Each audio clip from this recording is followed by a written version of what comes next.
어제 이재명 대표의 출마 선언이 있었습니다. 웃는 얼굴로는 이재명 세력이 풍기는 정치적 피비린내를 감출 수는 없습니다. 야당 대표라는 지위만으로 독재적 권력을 휘두르는데 어떻게 감히 민주주의를 논할 수 있습니까? 한덕수 권한대행이 미국 트럼프 대통령과 통화한 직후 대한민국은 90일간의 상호관세 유예기간을 확보했습니다.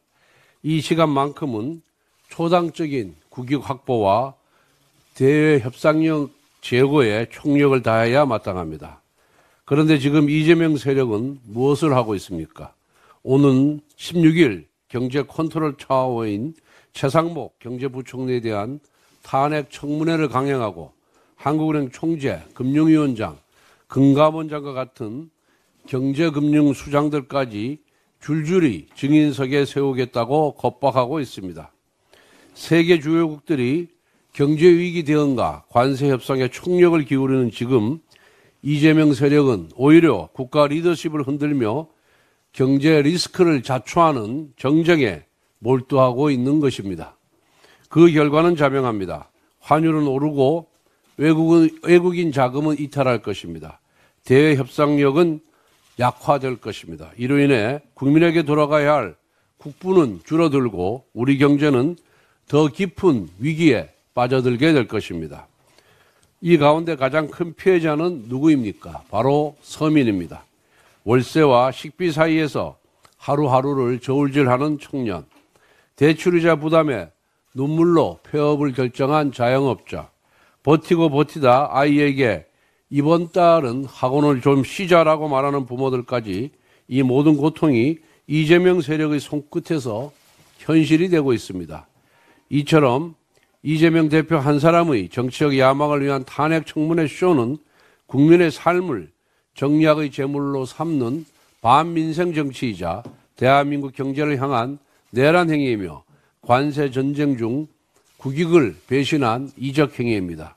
지금 국민께서는 탄핵이 아닌 안정을, 정쟁이 아닌 경제를 말씀하고 계십니다. 국민의 뜻을 거스르는 이재명 세력의 행보에 국민의힘은 엄중히 경고합니다. 지금이라도 경제부총리 탄핵 소추를 철회하고 금융당국의 발목을 잡는 청문회를 즉각 취소하십시오. 정부가 어렵게 확보한 외교경제협상의 골든타임을 이재명 대표의 정치적 야욕으로 날려버린다면 국민께서는 이를 결코 용서하지 않으실 겁니다. 어제 이재명 대표의 출마 선언이 있었습니다. 부드러운 이미지를 억지스럽게 연출하는 의도가 역력했습니다. 하지만 영상 속에서 웃는 얼굴로는 이재명 세력이 풍기는 정치적 피비린내를 감출 수는 없습니다. 출마 선언 당일 헌법재판소는 박성재 법무장관에 대한 탄핵안을 전원일치로 기각했습니다. 이재명 세력이 주도한 줄 탄핵 시리즈의 10번째 줄 기각이고 이 숫자는 민주당의 연쇄 탄핵이 헌정을 난도질했다는 명백한 증거입니다. 이재명 대표는 진짜 대한민국을 만들겠다고 외쳤습니다. 그러나 그 출마 선언에서 진짜는 단 하나도 없었습니다. 특히 국가 비전으로 K민주주의를 제시한 부분에서는 실소를 금할 수가 없었습니다. 이재명 대표는 숙청까지 불사하면서 민주당을 장악했고 그 민주당은 다수의 폭력으로 의회를 장악했으며 그 의회는 탄핵을 난사하면서 행정부와 사법부를 겁박했습니다. 야당 대표라는 지위만으로 이렇게 헌정을 파기하는데 어떻게 대한민국을 논할 수 있겠습니까? 이렇게 독재적 권력을 휘두르는데 어떻게 감히 민주주의를 논할 수 있습니까? 베네수엘라의 독재자 우고 차베스는 진정한 민주주의를 만들겠다고 외치면서 오히려 민주주의를 파괴했습니다. 이재명 대표 역시 마찬가지입니다.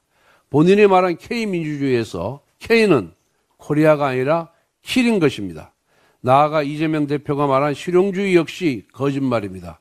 민주당이 강행 통과시킨 노란봉투법, 상법 개정안, 양곡관리법, 지역사랑 상품법 등은 모두 좌파의 왜곡된 현실 인식과 교조주의가 낳은 희대의 악법입니다. 이런 악법이 쌓여갈수록 국민의 삶은 피폐해질 수밖에 없습니다. 그러므로 먹사니즘이니 잘사니즘이니 하는 말장난은 야바이꾼의 호객행위에 불과한 것입니다. 지금 대한민국은 정상국가부터 되어야 합니다. 윤 대통령은 탄핵으로 법의 심판을 받았습니다. 이제 이재명 대표가 국민의 심판을 받을 차례입니다. 이재명의 퇴장이 정상국가의 첫걸음입니다.